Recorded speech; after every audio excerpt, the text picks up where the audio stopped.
नाजरीन, वफाकी दारुल हुकूमत से बड़ी खबरें हैं 9 मई के वाक़यात से, जिनकी कड़ियाँ हैं। पहले खबरें चल रही थी कि फ़ौजी अदालतों में सिविलियन का ट्रायल किस तरह हो सकता है, वकला मैदान में आए और आज चीफ जस्टिस ऑफ पाकिस्तान ने दरखास्तें समाअत के लिए मुकर्रर कर दी हैं। सुप्रीम कोर्ट एक बार फिर तवज्जो का मरकज़ बन रही है। मेरे साथ वसीम मलिक है। पिछले काफ़ी दिनों से ऑफ द रिकॉर्ड इनसे बातें हो रही थी। ये बहुत ज़्यादा बंदयाल की काफ़ी ज़्यादा साइड लेते थे और हम इनको कहते थे कि बंदयाल साहब में इतना पानी नहीं है, लेकिन आज उन्होंने एक बड़ी जो केस है वो समाअत के लिए मुकर्रर किया है। और एक डेवलपमेंट इसमें यह भी है, वसीम मलिक से सारी चीज़ें हम पूछेंगे, कौन सा बेंच है और इसके क्या ईद से पहले कोई बड़ी खबर आ सकती है, क्योंकि ये जो कड़ियाँ हैं इमरान खान से मिलती हैं, 9 मई के वाक़यात से मिलती हैं।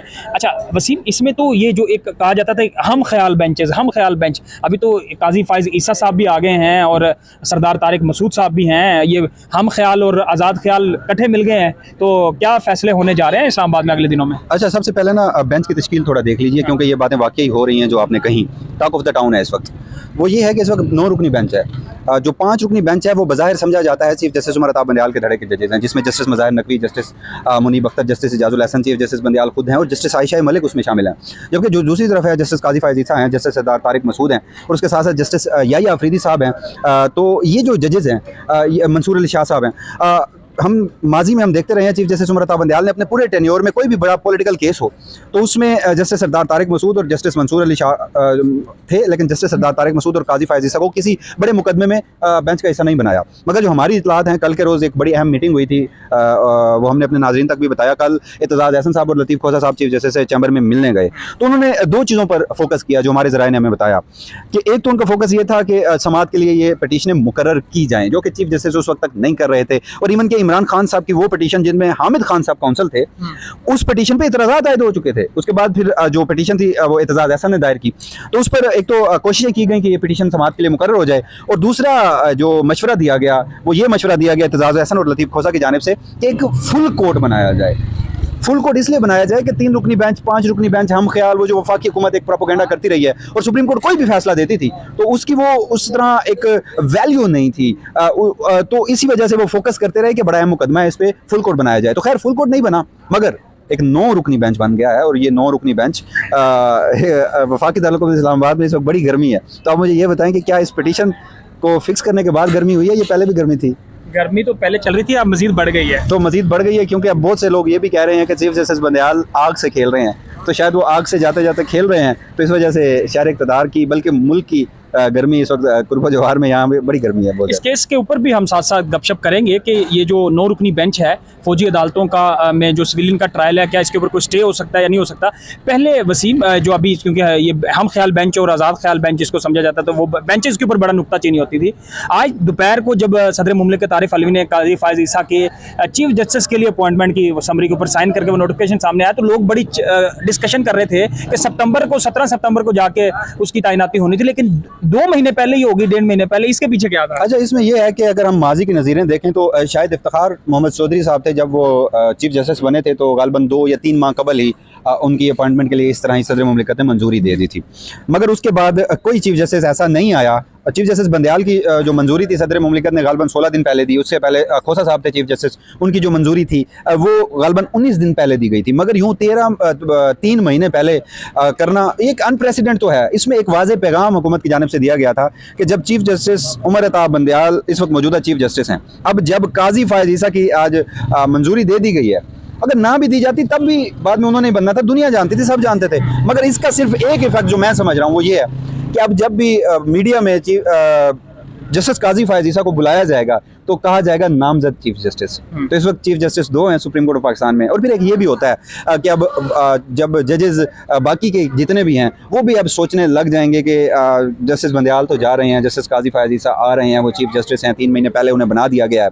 तो हुकूमत की ये कोशिश है कि जो एक ग्रुपिंग थी वो ख़त्म हो, चीफ जस्टिस बंदयाल साहब के ये 3 महीने उनके अपने जजेस भी जस्टिस काजी फायज़ ईसा की तरफ चले जाएँ। तो ये एक मुझे मूव नज़र आई है। मगर इसमें मेरा जो सबसे अहम सवाल है और जो मेरे लिए खासी दिलचस्प चीज़ है वो 2 हैं। एक तो एतजाज़ एहसन साहब की पटिशन में है जो कि इंतहाई खतरनाक है और उसमें वाक़यातन फिर अगर वो बातें डिस्कस हुई तो फिर सुप्रीम कोर्ट आग से खेलने जा रही है। वो लेटर ऑन मैं आपको बताता हूँ। मगर उससे कबल आपको पता है पिछले 2 माह से जब से प्रैक्टिस एंड प्रोसीजर एक्ट आया है, जस्टिस काजी फायज़ ईसा किसी मुकदमे की समाअत नहीं कर रहे।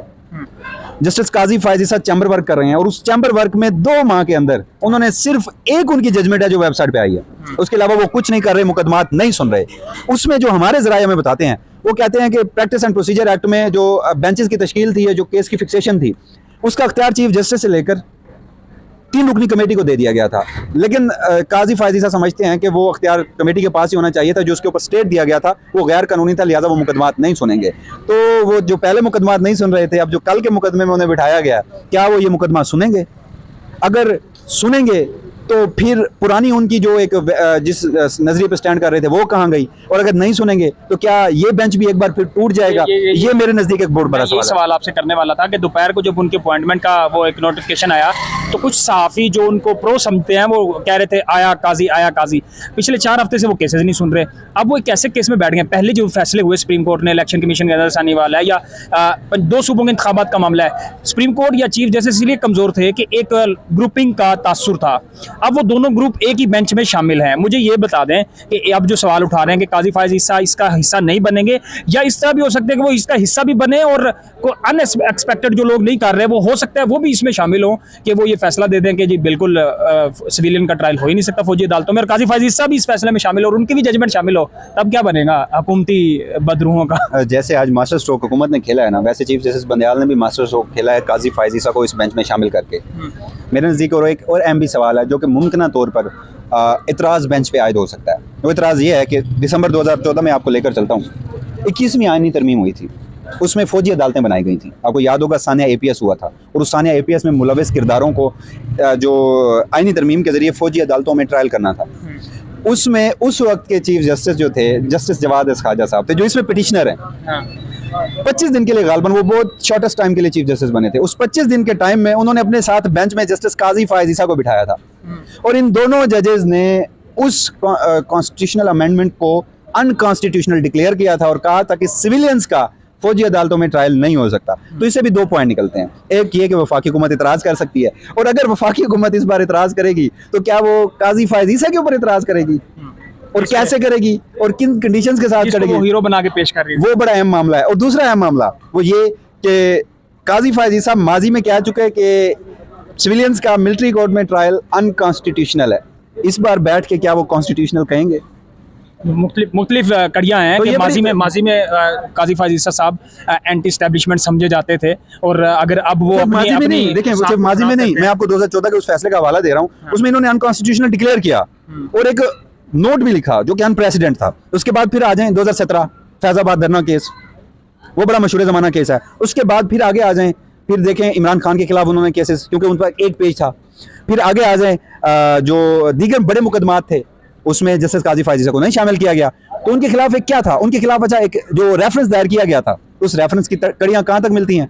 साबिक DG ISI फैज़ हमीद तक और जनरल बाजवा तक, क्योंकि फैजाबाद धरना केस के जो इफेक्टिव थे वो फैज़ हमीद साहब थे। तो एक तो 2014 की जजमेंट और काजी फायजीसा का पिछला 7 से 8 साल का सुप्रीम कोर्ट का वो एक टेन्योर, और उसमें अब आकर अगर वो मिलिट्री कोर्ट्स को कानून के मुताबिक करार देते हैं, फिर भी बड़ी दिलचस्प सूरत हाल है। अगर नहीं देते फिर भी दिलचस्प सूरत हाल है। जो मैं आपको नुक्ता बता चुका हूँ वो ये नुक्ता है कि क्या वफाकी हुकूमत ये नुक्ता उठाएगी कि एक जज जो माजी में अपना माइंड डिस्क्लोज कर चुका है वो इस बेंच में बैठने के काबिल है या नहीं है, और अगर नहीं है तो फिर काजी फायजीसा होंगे, वफाकी हुकूमत इतराज़ कर रही होगी। ये बड़ी दिलचस्प सूरत हाल है, ये देखना। ये तो होगी आपकी खबरें। अब आखिर में आप हमें दें एनालिसिस। मैं आपको पहले बताता हूँ, मुझे जो लग रहा है माजी में या पिछले दिनों में बंदयाल साहब की एंटी या ग्रुपिंग की जो हवा थी वो इस वजह से थी कि जो एक रेफरेंस काजी फायजीसा के इमरान खान ने भेजा था, उनकी हुकूमत ने भेजा था, इस वजह से काजी फायजीसा समझे जाते थे कि वो एंटी इमरान खान है, और दूसरा वो समझे जाते थे ग्रुपिंग में इस वजह से क्योंकि उसको रेफरेंस को चीफ जस्टिस साहब ने अप्रूवल किया था और उसको टेक ऑन किया था, इस वजह से शायद इख्तिलाफात थे। अब चूंकि काजी फायजीसा साहब नॉमिनेट भी हो गए और वो उनको पता है कि वो अगले चीफ जस्टिस भी हैं, उन्होंने अपनी साख भी बेहतर करनी है, और ये भी आप लोग कहते हैं कि चीफ जस्टिस की सीट और होती है, सीनियर जज और होता है, उसकी जिम्मेदारियां और होती हैं। मुझे जो लग रहा है कि इस केस में काजी फायजीसा साहब माजी की रवायत को बरकरार रखते हुए इसको मुखालफत इसमें जाएंगे कि ये फौजी अदालतों में ट्रायल सिविलियन का नहीं होना चाहिए। आपको क्या लगता है? देखिए, इस केस की समाज जो है वो मेरिट्स पे होनी है। वफाकी हुकूमत का ये भी जो एक तासुर था, जो कहते थे कि हम ख्याल बेंच है, और अभी बेंच बनता है और फैसला पहले ही साबित हो जाता है कि ये फैसला होने जा रहा है। चलें, अब तो आज़ाद ख्याल भी आ गए, हम ख्याल भी आ गए, और केस की मेरिट्स के ऊपर समाअत होनी है। कोई प्रेडिक्ट नहीं कर सकता कि कैसा होगा, लेकिन अगर कॉन्स्टिट्यूशनली देखा जाए, इसमें 2 चीज़ें और आपको बता देता हूँ। जस्टिस जवाद एस खाजा साहब हैं जो पटिशनर हैं, और उनकी पटिशन के बाद ही मामलात उस हद तक गए जो अनप्रेसिडेंट था। एक साबिक चीफ जस्टिस आके सुप्रीम कोर्ट में पिटीशन फाइल कर रहा है, उसके बाद ही चीफ जस्टिस उमर अता बंदयाल को एक फैसले पर प्रेशर था। एतजाज एहसन के साथ इसलिए प्रेशराइज थे कि एतजाज एहसन चीफ जस्टिस उमर अता बंदयाल के सीनियर हैं, उस्ताद हैं, और चीफ जस्टिस बंदयाल ने अपनी ज़माने तालिब इल्मी में या जो एडवोकेसी है वकील होने में जो सबसे ज़्यादा काम किया वो एतजाज एहसन के अंडर उन्हीं के उसमें किया, उन्हीं की शागिर्दी में किया। एक वो मामला था। और दूसरा जो मामला है जवाद एस खाजा साहब का, जवाद एस खाजा साहब काजी फायज ईसा के भी बड़े करीब रहे हैं, और जवाद एस खाजा साहब हामिद खान को अपना मोहसिन समझते हैं, और हामिद खान इसमें पिटिशनर हैं। चलें ये जो ताल्लुकदारियां हैं इससे ज़रा हट कर भी बात कर लें। केस के मेरिट्स पे जब समाअत होगी ना, उसमें जो सबसे ख़तरनाक मेरे नज़दीक एक नुक्ता है, वो नुक्ता है एतजाज एहसन की पिटीशन के उस मरहले का जिसमें उन्होंने लिखा है कि 9 मई जो था ना वो प्री प्लान था। 9 मई पे पीटीआई मुलविस ही नहीं थी। 9 मई में शरपसंद खुद से छोड़े गए थे। 9 मई में रियासती इदारे खुद शामिल हैं। 9 मई में आईजी का किरदार मशकूक है। 9 मई में तमाम आईजीज के ऊपर तहकीकाती कमेटी बनाई जाए। जब 9 मई के साने को इन पॉइंट्स के ऊपर अदालत में मेरिट्स के ऊपर केस सुना जाएगा और वो सारी कड़ियाँ खुलेंगी, तो फिर लोग बड़ा ज़बरदस्त कह रहे हैं कि सुप्रीम कोर्ट आग से खेलने जा रही है। सुप्रीम कोर्ट आग से खेलने जा रही है। नाजरीन, पिछले कुछ दिनों में तो चीफ जस्टिस साहब ने बड़ा मायूस किया। एक बार तो पूरी कौम उनके साथ खड़ी हो गई थी, लेकिन 2 सूबों के इंतखाबात के मामले पर, पंजाब वाले में खासतौर पर जो 14 मई के इंतखाबात का फैसला था उन्होंने खुद दिया, खुद वो पीछे हो गए। प्रेडिक्शन आपने मांगी थी जो मेरे नज़दीक माजरत के साथ जो मुझे नज़र आ रहा है, कल शायद फ्रीकैन को नोटिस होंगे और उस नोटिस के बाद जो मजीद केस की समाअत है वो ईद के बाद तक मुलतवी हो जाएगी। पहली बात ये।